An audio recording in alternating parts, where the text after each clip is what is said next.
Un saludo, amigos. Vamos a continuar con nuestro repaso de los principales autores que forman parte de la EBAU en la prueba de historia de la filosofía. Y toca el turno en esta ocasión al gran filósofo alemán Immanuel Kant.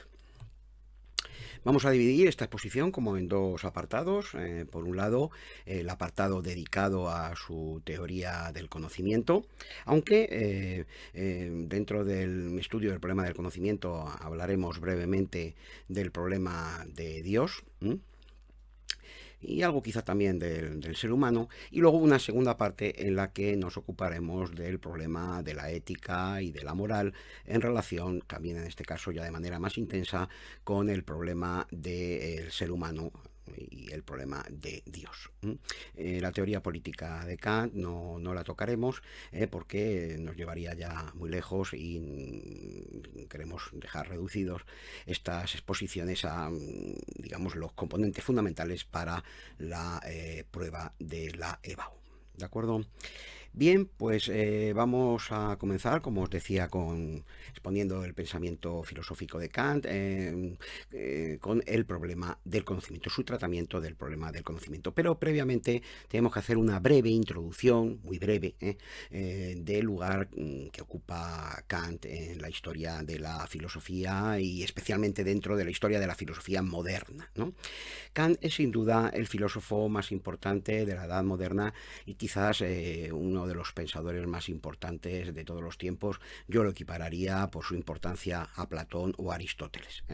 Digamos que es alguien que introduce una inflexión radical en la historia del pensamiento filosófico occidental. Por tanto, Kant sería el filósofo sin duda más importante de la Edad Moderna. Y esto por dos motivos. Primeramente, porque en él convergen los dos problemas filosóficos fundamentales de la época moderna. Es decir, el problema del conocimiento, por un lado, y por otro lado, el problema de la libertad. Y por otra parte, su otra gran aportación es que Kant va a lograr sintetizar en su pensamiento, en su filosofía, ¿no? Las dos corrientes fundamentales que dominaban el pensamiento filosófico de la época moderna, como hemos visto en capítulos anteriores, es decir, el racionalismo continental y el empirismo británico. Bien, Kant fue una persona que vivió bastantes años para la época, digamos que fue un hombre que por su vida metódica su cuidado a la hora de tener preservada su salud, pues le hizo vivir bastantes años. Y se puede decir que su filosofía propiamente dicha, su filosofía realmente creativa, nueva, corresponde a un periodo muy tardío de su vida. Durante su juventud y hasta más o menos 1770, Kant va a recibir la influencia del racionalismo dogmático, lo que él llamaba el racionalismo dogmático, que estaba representado en Alemania por Leibniz y Wolff. Wolff había sido discípulo de Leibniz y ambos habían llevado al extremo los planteamientos de la filosofía racionalista, sobre todo en el ámbito de la metafísica.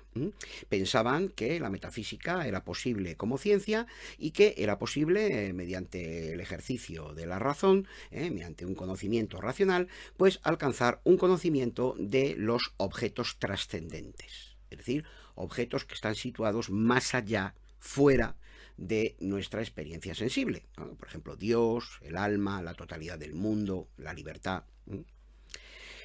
Pero Kant entra en contacto en determinado momento con la filosofía empirista y muy especialmente con la filosofía empirista de Hume, al que lee muy atentamente, le va a admirar siempre, ¿no?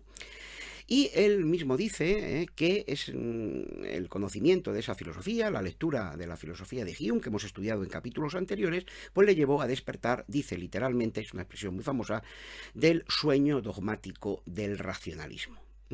Y va a plantearse por vez primera la duda acerca de si la metafísica puede ser realmente una ciencia o no. Durante bastantes años se dedica a investigar, ¿no?, sobre las posibilidades de la metafísica, hasta qué punto puede llegar a ser ciencia, qué niveles, ¿no?, de conocimiento puede alcanzar el ser humano, y hacia 1781 publica lo que va a ser su primera gran obra fundamental y uno de los hitos de la historia de la filosofía occidental, la Crítica de la razón pura. Con esta obra se inicia el denominado periodo crítico del pensamiento kantiano, en el que él se va a proponer examinar cuáles son los límites de la razón humana, tanto desde el punto de vista del conocimiento como desde el punto de vista práctico, es decir, desde el punto de vista ético y moral. ¿De acuerdo? El periodo anterior no lo vamos a estudiar. El periodo anterior a la Crítica de la razón pura es ese periodo precrítico que os he comentado, pues está centrado en torno a su seguimiento, ¿no?, del racionalismo. En ese periodo Kant escribe obras importantes, obras interesantes que le hacen ser relativamente conocido en el ámbito intelectual, pero no es decisivo para la historia de la filosofía, como sí lo va a ser el periodo crítico. ¿De acuerdo? Bien, pues una vez dicho esto, vamos a ver qué filosofía construye Kant durante ese periodo crítico, es decir, a partir de la publicación en 1781, como os decía, de la Crítica de la razón pura. Bien, y con esto comenzaríamos a tratar propiamente el problema del conocimiento en Kant, del que se ocupa en este libro tan famoso y tan importante, cuyo análisis muy somero, a un nivel, por supuesto, de bachillerato, vamos a emprender a continuación. En el periodo crítico, Kant señala que todos los problemas de la filosofía pueden resumirse en 4 preguntas fundamentales. Primera pregunta: ¿qué puedo saber? Es decir, ¿cuáles son los límites del conocimiento humano? ¿Hasta dónde llega nuestro conocimiento? ¿Qué cosas no podemos conocer? Pero no que no podemos conocer ahora, sino que no podremos llegar a conocer jamás, ante las cuales nuestra razón se muestra impotente. A esta cuestión va a tratar de responder Kant en la Crítica de la razón pura. El segundo problema, la segunda cuestión que debe de resolver la filosofía, se expresa a través de la pregunta: ¿qué debo hacer? Es decir, ¿qué leyes morales, si es que hay alguna ley moral, debo seguir? A esta pregunta va a tratar de responder Kant en 2 libros, fundamentalmente: La fundamentación de la metafísica de las costumbres y La crítica de la razón práctica. Tercera pregunta. ¿Qué me cabe esperar o qué puedo esperar? Es decir, esta pregunta tiene a su vez como 2 dimensiones, ¿no? Primera, ¿existe algún tipo de esperanza en alguna inmortalidad del alma o en alguna vida tras la vida presente, una vez que hemos cumplido las leyes morales? O no hay ningún tipo de esperanza y no, en fin, todo acaba con la muerte y no nos cabe esperar nada más que aquello que nos ofrezca la vida presente. Y luego esta pregunta tiene otra dimensión que tiene relación con la filosofía de la historia. ¿Nos cabe esperar algo de la historia? Es decir, ¿la historia humana progresa hacia algún fin o es algo repetitivo, cíclico, ¿no?, que carece de un sentido, carece de una finalidad? ¿Vale? A esta cuestión la va a responder Kant en su libro La religión dentro de los límites de la mera razón. También se ocupa de ella en la Crítica de la razón práctica, pero vamos, sobre todo en este libro, La religión dentro de los límites de la mera razón, y luego en algunos pequeños opúsculos, ensayitos que tiene dedicados a filosofía de la historia. Y todas estas cuestiones quedan resumidas en la cuarta pregunta, la más importante de todas, que es: ¿qué es el hombre? ¿Qué es el ser humano?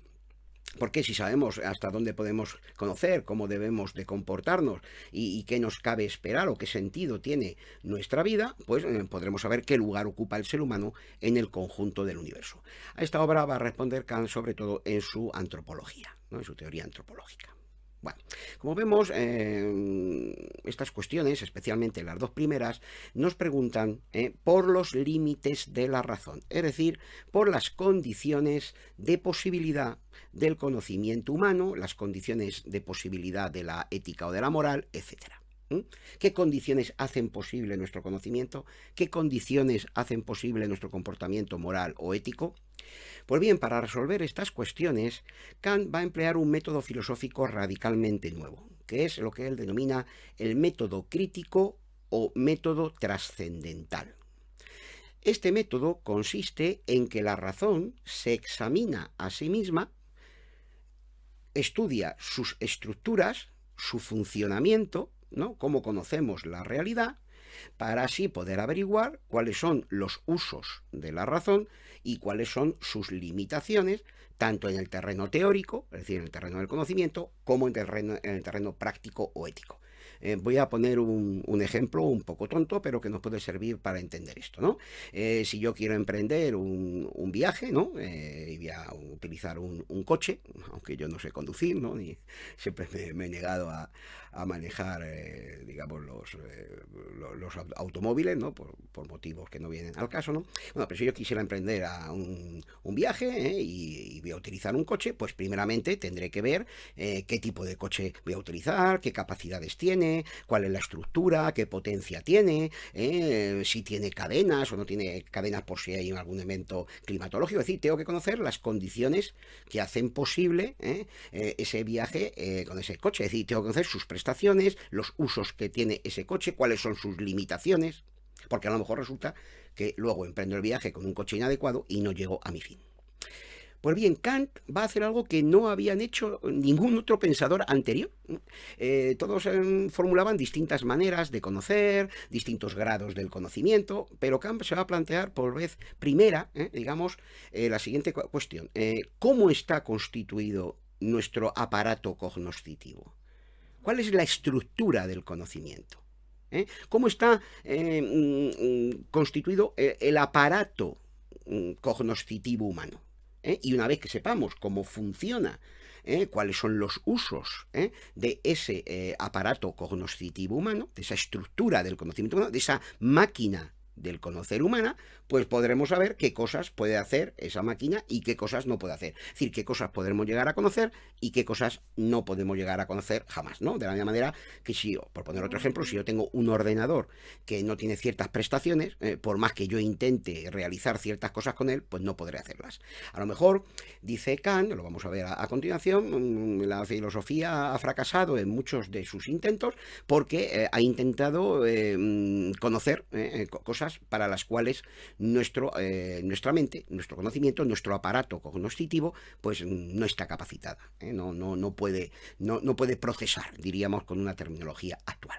Bueno, espero que estos ejemplos del coche o del ordenador que volveré a utilizar posteriormente pues os sean útiles para entender esta propuesta de Kant. Por tanto, lo que Kant va a intentar llevar a cabo con su método crítico trascendental es examinar cómo funciona la razón, cuál es la estructura de la razón humana, para conocer sus usos, sus capacidades y por tanto también sus límites, tanto en el terreno del conocimiento teórico o científico como en el terreno del conocimiento práctico, es decir, la ética y la moral.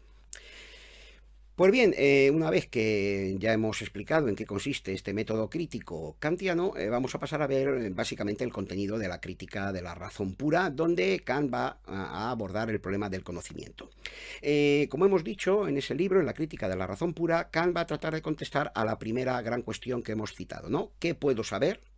Esa cuestión es equivalente a esta otra. ¿Puede la metafísica convertirse en ciencia? Porque si la metafísica es una ciencia, podremos llegar a conocerlo todo, incluso la inmortalidad del alma, incluso la existencia de Dios, como se había pensado durante siglos, ¿no?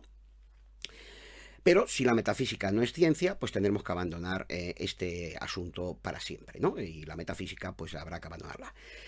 Alguno o alguna de vosotros me dirá, pues esto ya lo había investigado Hume, ya había probado Hume que la metafísica pues no podía considerarse una ciencia, pero Kant, que ha leído a Hume intensamente, considera que, como se suele decir habitualmente, Hume ha tirado el niño con el agua de la bañera. Es decir, sí, ha probado que la metafísica no es ciencia, pero de camino ha invalidado la matemática y la física porque las ha reducido a puras asociaciones psicológicas de ideas y les ha restado su carácter de ciencias objetivas, universal y necesariamente verdaderas. Y esto es algo que Kant considera que no solamente es inadmisible, sino que es absolutamente incorrecto, porque la matemática y la física son ciencias desde hace muchísimo tiempo. Por tanto, tiene que haber algo en la matemática y la física que las hace científicas, y en el razonamiento de Hume tiene que haber algún error. Por tanto, él va a intentar probar que la metafísica no es ciencia, pero salvando el carácter científico de las matemáticas y de la física, es decir, de la ciencia moderna en general.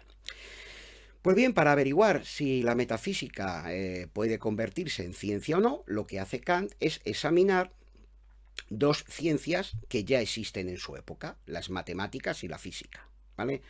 Todavía en ese momento no se había independizado la química, la biología lo haría un poco más tarde, por tanto las matemáticas y la física, ¿no? Esas dos, dice Kant, son dos ciencias desde hace mucho tiempo, tienen un método perfectamente establecido y avanzan constantemente descubriendo nuevas leyes de la naturaleza. Pues bien, la cuestión que se plantea Kant, siguiendo el método crítico o trascendental, es la siguiente, ¿no? ¿Qué condiciones cumplen las matemáticas y la física para ser ciencias? Si la metafísica cumple esas condiciones, ella también será ciencia. Si no cumple esas condiciones, no lo será en absoluto. Y nuestro conocimiento, pues, será limitado.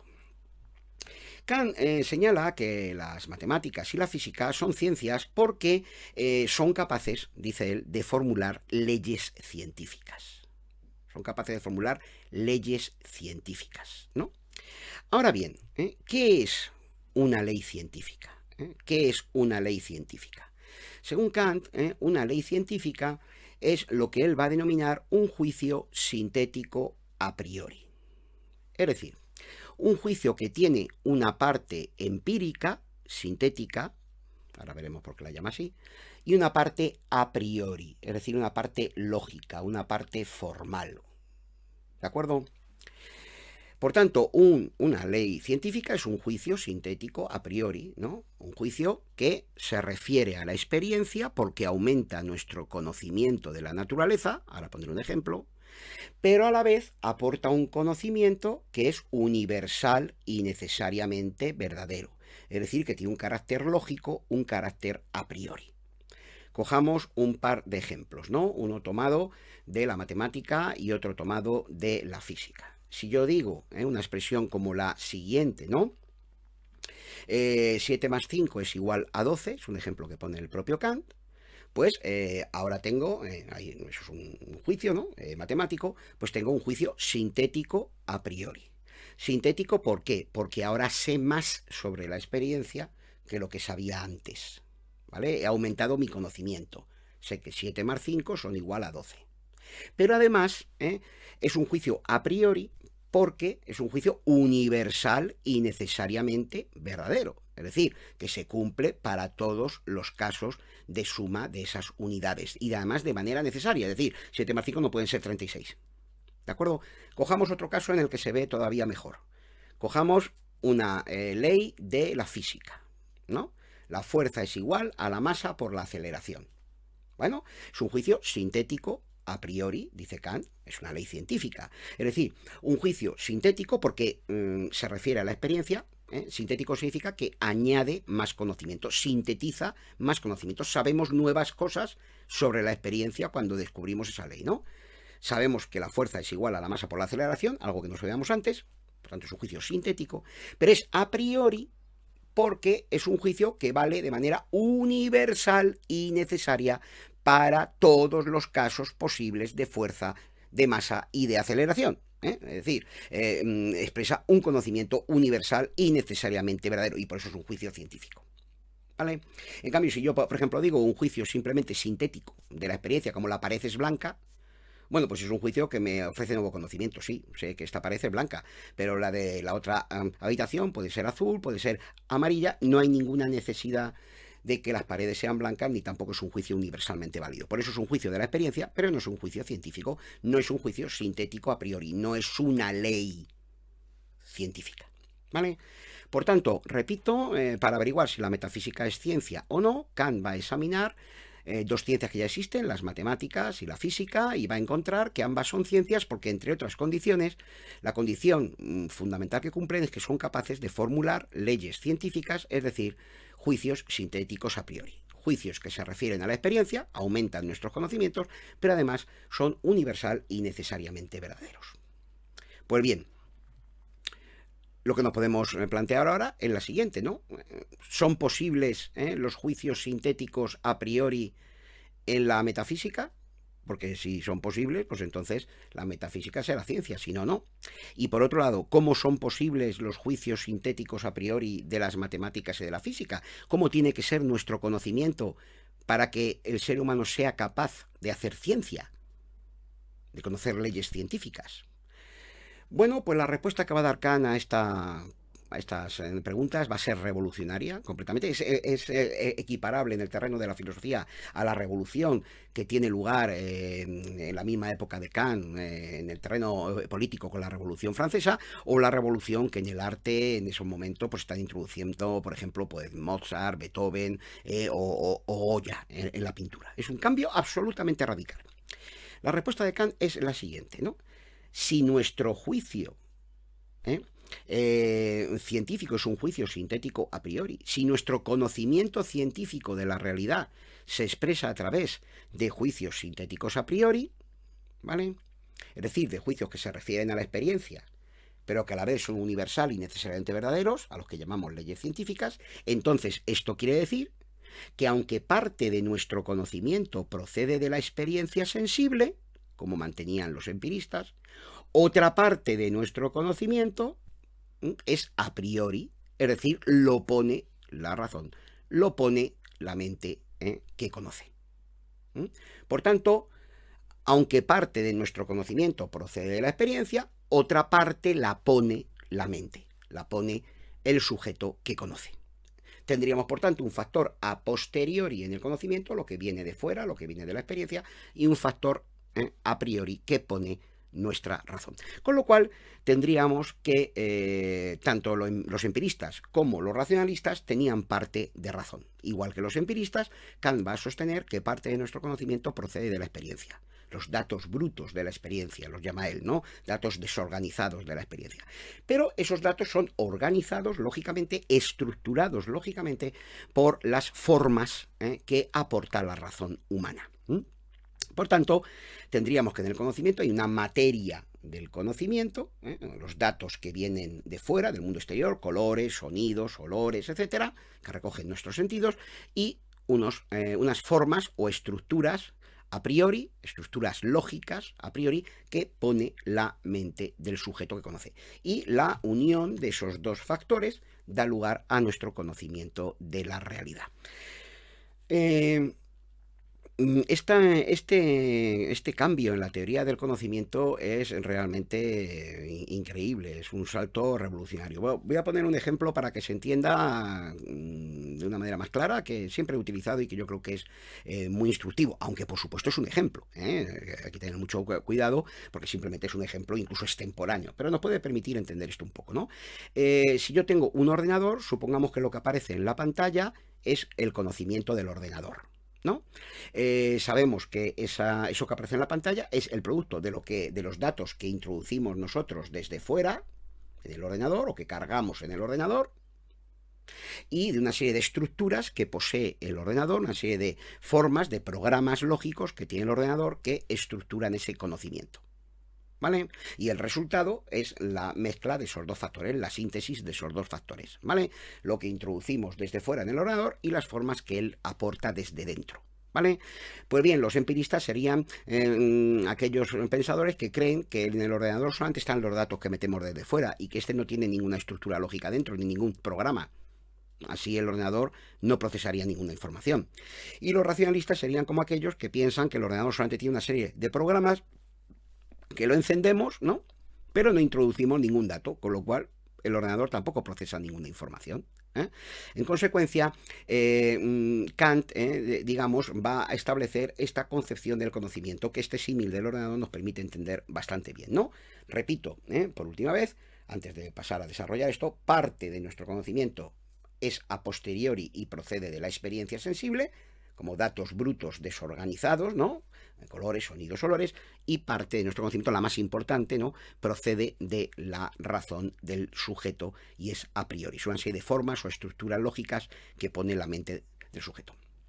Este cambio, os decía antes, es absolutamente revolucionario, ¿no? Y ha recibido el nombre de giro copernicano, ¿no? El propio Kant hace alusión a esto en la crítica de la razón pura, el giro copernicano de Kant. ¿Qué significa esto? Pues significa sencillamente que Kant señala que de la misma manera que la astronomía antigua había considerado que la Tierra está en el centro del universo y que los astros, ¿no? Los planetas y las estrellas giran alrededor de la Tierra, y con esto la astronomía fracasó y no fue capaz de conocer adecuadamente la estructura del universo, lo que hizo Copérnico fue cambiar radicalmente la perspectiva, dar un giro a la perspectiva y pasar a plantear la hipótesis de que es el Sol el que está en el centro de ese sistema planetario y el conjunto de los planetas, junto con la Tierra, pues giran alrededor del Sol. Cuando hizo esto Copérnico, la astronomía comenzó a avanzar porque había encontrado un camino seguro. Pues esto mismo es lo que propone hacer Kant en el terreno de la filosofía. Si presuponemos que son los objetos que están fuera los que nos aportan el conocimiento, no es posible, digamos, resolver el problema del conocimiento. Pero si pasamos a dar la vuelta a esta proposición y considerar que es la mente del sujeto, la razón del sujeto, la que mediante una serie de estructuras a priori lógicas organiza los datos procedentes de la experiencia, quizá podamos resolver los problemas filosóficos definitivamente, ¿vale? Por tanto, Kant, por decirlo de algún modo, ¿no?, se percata de que el conocimiento es algo humano. Que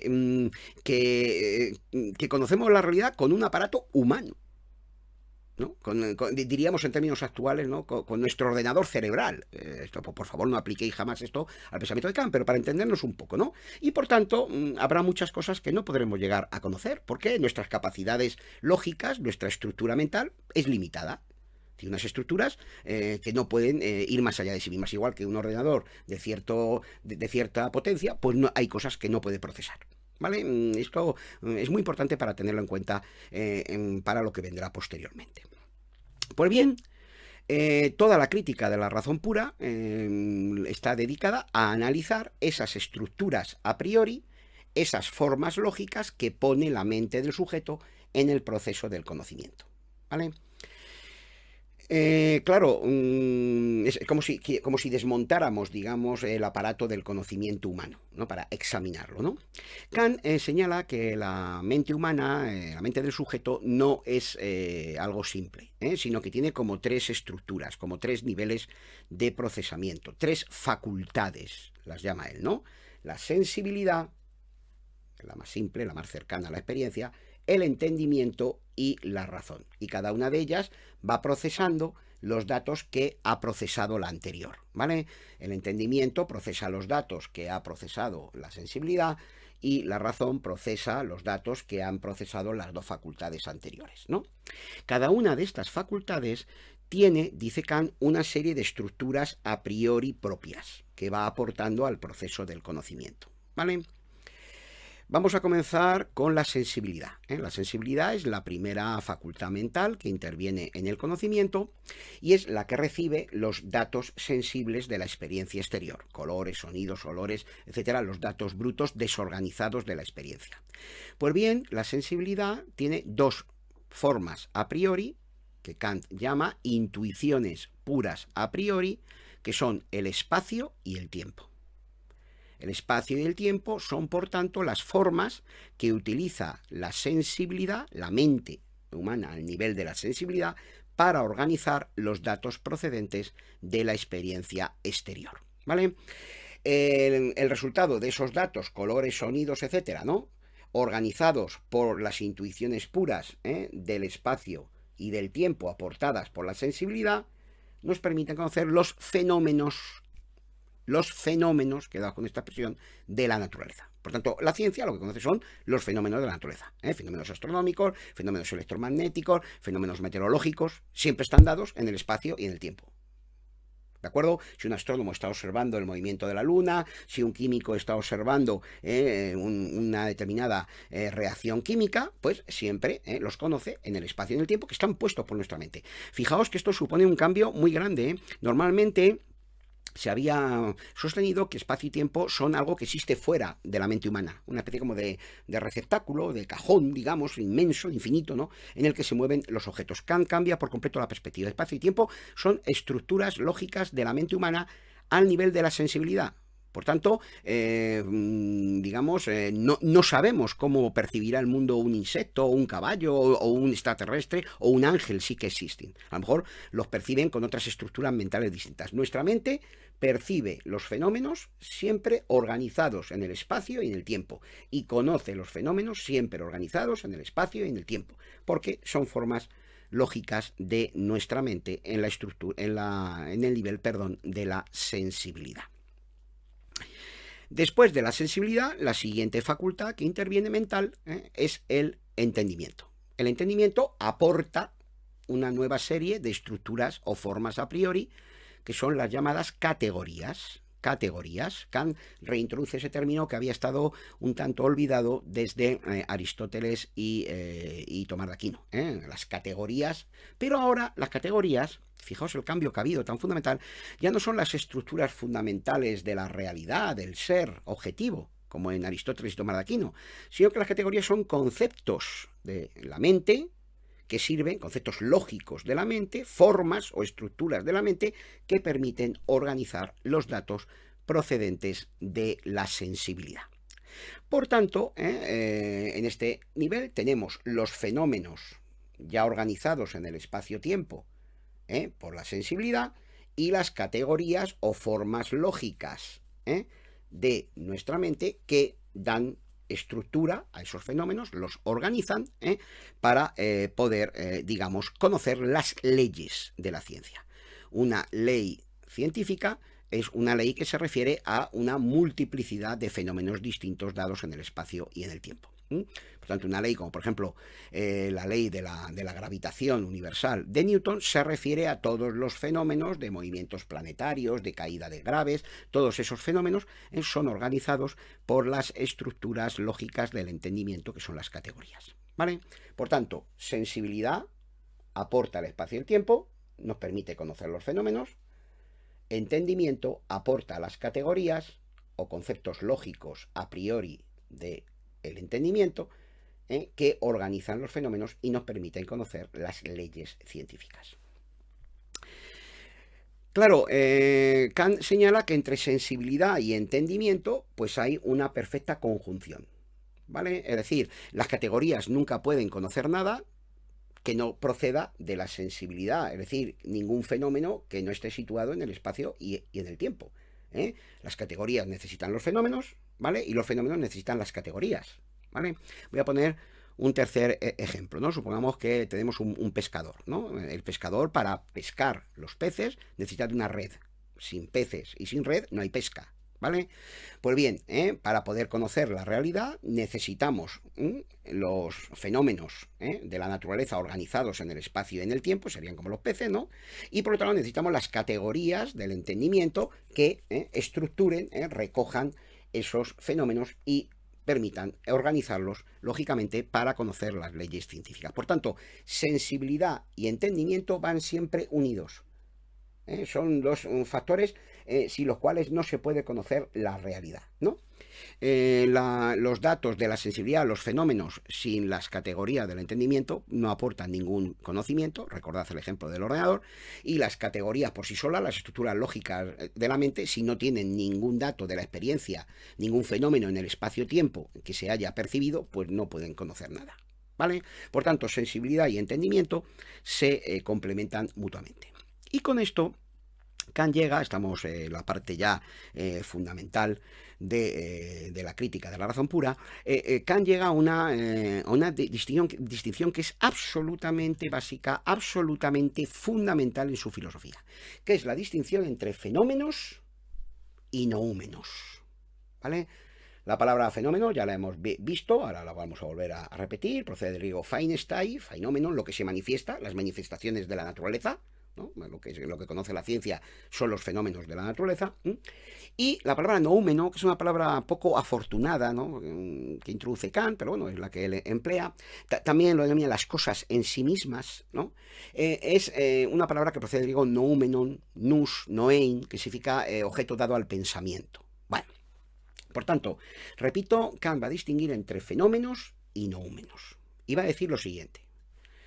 Nuestro conocimiento se limita solo a los fenómenos de la naturaleza, a las manifestaciones de la naturaleza. ¿Por qué? Ya lo hemos dicho. Porque esos fenómenos nos están dados por la experiencia, organizados en el espacio y en el tiempo, y les podemos aportar las categorías lógicas del entendimiento que nos permiten organizarlo lógicamente y conocer las leyes científicas. Por tanto, podemos conocer los fenómenos de la naturaleza. En cambio, atento por favor, la estructura profunda de la realidad, lo que Kant llama las cosas en sí mismas, el misterio, el enigma último, lo que está más allá de los fenómenos, lo que está oculto detrás de los fenómenos de la naturaleza, es algo que no podremos llegar a conocer jamás. Por mucho que progrese la ciencia, porque la ciencia lo que hace es conocer más fenómenos de la naturaleza, pero no lo que está detrás de ellos, la parte invisible, digamos, o inaudible, intangible de la realidad. Esa parte solamente la podemos pensar. De ahí, ahora os pondré un ejemplo, ¿no? De ahí el término noúmeno, ¿vale? Los noúmenos pueden ser pensados por nuestra mente, pero jamás conocidos, ¿vale? Vamos a poner un ejemplo, ¿no? La ciencia, la física en este caso, puede conocer distintos fenómenos energéticos, distintas manifestaciones de la energía, ¿vale? Fenómenos eléctricos, fenómenos electroquímicos, fenómenos magnéticos, ¿no? Distintas manifestaciones de la energía, ¿vale? Eso lo puede hacer porque con nuestros aparatos podemos medir esos fenómenos en el espacio-tiempo y organizarlos lógicamente con las categorías. Pero ¿qué sea la energía en sí misma? ¿Quién la puso ahí? ¿Quién la creó si es que la creó alguien? Si existe desde siempre o es limitada. Que si tiene algún objetivo o no. Todo esto es algo que solo podemos pensar. Y de hecho utilizamos la palabra energía. Tenemos esa idea, ¿vale? Pero no podemos conocer científicamente. No podemos penetrar en el misterio último de esa energía. Y lo mismo vamos a ver qué sucede con otros conceptos que están más allá, digamos, de nuestra capacidad de conocimiento, ¿vale? Por tanto, nuestro conocimiento está limitado a los fenómenos de la naturaleza, organizados en el espacio-tiempo y por las categorías, ¿no? Es decir, organizables matemáticamente y físicamente, ¿no? Pero los noúmenos, las cosas en sí mismas, lo que Kant llama la eterna X, el eterno misterio, la interna incógnita, porque es una X que no se puede resolver, ¿no? Que está detrás, digamos, de los fenómenos de la naturaleza, es algo que no podremos resolver jamás, ¿no? Pues bien, pasamos a la última facultad que interviene en nuestro conocimiento. Hemos visto sensibilidad, entendimiento, la razón. Recordad, crítica de la razón pura, ¿vale? La razón es la última facultad que interviene en el conocimiento, la más elevada, la más potente de todas. Ahí alcanza nuestro conocimiento su cúspide, ¿no? Sería como la cúspide de la pirámide de nuestros conocimientos. Y esa facultad mental, dice Kant, sirve para unificar todos nuestros conocimientos, para sintetizar todos nuestros conocimientos. Esa síntesis suprema de nuestros conocimientos, esa organización suprema de nuestros conocimientos, se realiza mediante los conceptos que aporta la razón al conocimiento. Hemos visto que la sensibilidad aportaba espacio y tiempo, el entendimiento de las categorías. Pues bien, la razón lo que aporta son lo que Kant llama las ideas de la razón. Las ideas de la razón. Fijaos cómo ha cambiado todo desde la antigüedad. En Platón, en San Agustín, incluso con sus verdades eternas, las ideas son algo que está fuera de la mente del sujeto, son la verdadera realidad, son objetos trascendentes, lo que Kant llamaría un noúmeno, ¿no? Están fuera, digamos, de la mente humana. Ahora las ideas son conceptos supremos de la razón humana, están, digamos, en la razón del sujeto, no son algo que esté fuera de él, ¿no? Bien, esas ideas de la razón pura son básicamente tres. Primeramente, la idea del mundo, la idea del mundo, mediante la cual, dice Kant, nuestra razón unifica todos los conocimientos referidos a los fenómenos de la experiencia exterior. Es verdad, ¿no? Todos los datos que conocemos científicamente del mundo exterior, siempre decimos que son objetos del mundo, ¿no? Son conocimientos del mundo, pero la idea de mundo no está dada en la experiencia. Lo único que vemos pues, son soles, estrellas, galaxias, árboles, montañas, ¿no? Pero mundo como tal es algo que no está dado en la experiencia, por tanto tiene que ser algo puesto por la razón que conoce. Primera idea, por tanto, de la razón, la idea del mundo, mediante la cual nuestra razón organiza todos los conocimientos referidos a los fenómenos de la experiencia externa. En segundo lugar, la idea del alma, ¿no? Es decir, la idea mediante la cual nuestra razón unifica todos los conocimientos referidos a los fenómenos internos, a los fenómenos interiores, hoy diríamos psicológicos, del ser humano. ¿Vale? Idea del alma. Nos permite, digamos, unificar todos esos fenómenos. ¿Vale? Y por último, la idea de Dios, que es una idea de la razón, o la idea de un ser infinito, ¿no? Que le permite a la razón unificar todos los conocimientos referidos a todos los fenómenos de la realidad. Por tanto, mundo, alma y Dios son ideas de la razón. ¿De acuerdo? Y ahora, por favor, atentos y atentas, ¿no? Kant señala que estas ideas son noúmenos. Mundo, alma, junto con libertad, porque el alma es libre, ¿no? Dios, son, dice Kant, noúmenos. Es decir, son ideas que se refieren a objetos trascendentes que marcan un límite de nuestro conocimiento. ¿Por qué? Porque no tenemos ningún dato sensible dado en la experiencia, es decir, dado en el espacio y el tiempo, referido a estos tres objetos trascendentes. Están fuera de nuestra experiencia. Y por tanto, cuando queremos conocerlos, nuestras categorías mentales actúan en el vacío, no tienen material que procesar. Por tanto, mundo, alma y Dios son ideas que están en nuestra razón, que nos permiten organizar el conocimiento y que, digamos, marcan como el techo límite de nuestra capacidad de conocimiento. Pero se refieren a objetos más allá de los cuales nos podemos ir. Es decir, nunca pueden ser conocidos científicamente porque nos falta datos sensibles organizados en el espacio-tiempo. No tenemos ningún fenómeno, ninguna manifestación sensible de esos objetos y, por tanto, las categorías no pueden conocerlo. Dice Kant que cuando nuestra razón intenta conocer esos objetos, intenta conocer el mundo en su totalidad, intenta conocer la inmortalidad del alma o la mortalidad del alma, es decir, conocer algo sobre esa idea, cuando intenta conocer la existencia de Dios o la inexistencia de Dios, intenta ir más allá de sus límites, no tiene ningún dato sensible que organizar, y por tanto cae en lo que él llama una serie de antinomias irresolubles, es decir, una serie de contradicciones consigo misma, en una dialéctica, en una contradicción consigo misma. Y por eso hemos visto, ahora ya se podemos entender todo, por eso hemos visto a lo largo del curso, ¿no?, que unos autores creían poder demostrar que el alma existe y es inmortal, y otros en cambio consideraban que el alma no existe y que es inmortal. Unos creían poder demostrar que Dios existe y otros creían poder demostrar que Dios no existe. Unos creen poder demostrar que el mundo es infinito y otros creen poder demostrar que el mundo es finito. ¿Por qué?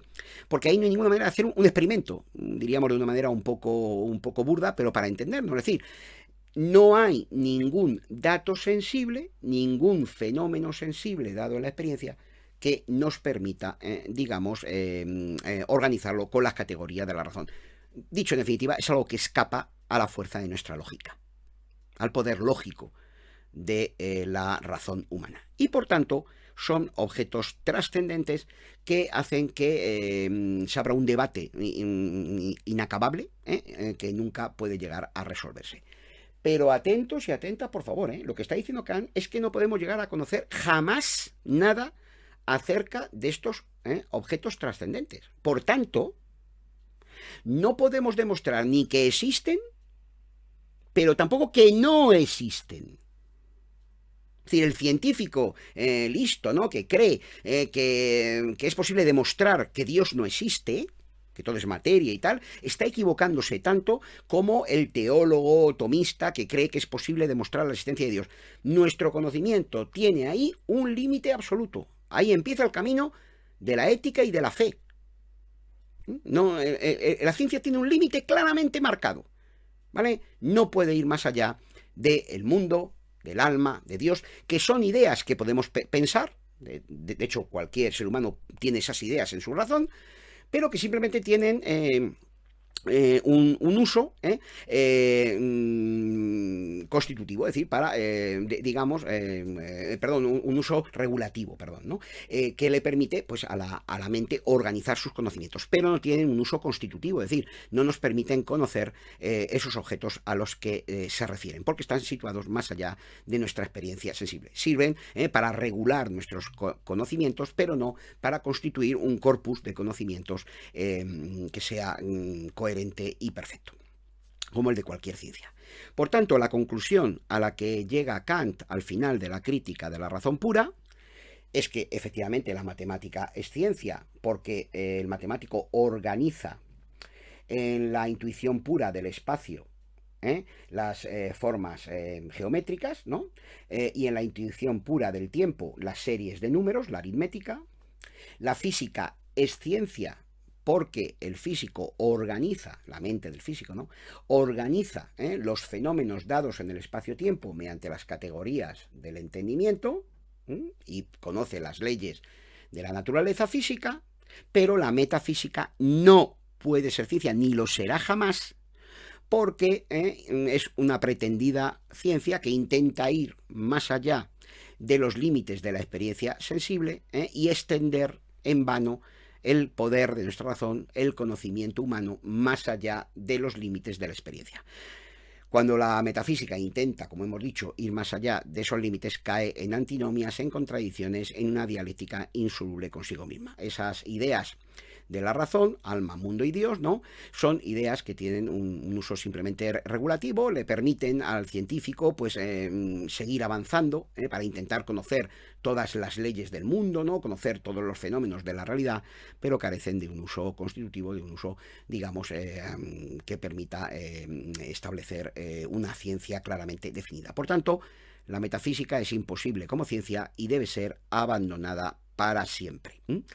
No obstante, señala Kant que, al final de la crítica de la razón pura, que la metafísica jamás desaparecerá de la mente humana, porque esas ideas están en nuestra razón, la idea de mundo, la idea de alma, la idea de Dios, la idea de libertad, y una y otra vez el ser humano cae en la ilusión de que puede llegar a conocer esos objetos trascendentes. ¿Vale? Y por tanto, una y otra vez reaparece esa metafísica a lo largo de la historia humana, como hemos visto desde el comienzo del curso, ¿vale?